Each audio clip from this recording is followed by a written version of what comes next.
भगवंत राव ओ क्षीरसागर कथा।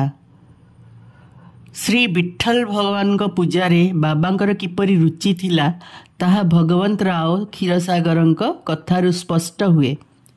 भगवंत राव पिता विठोबा परम भक्त थिले। प्रतिवर्ष से पंढरपुर यात्रा करुथिले। तांको घरे विठोबांकर एक मूर्ति थिला जहाको से प्रतिदिन पूजा करुथिले।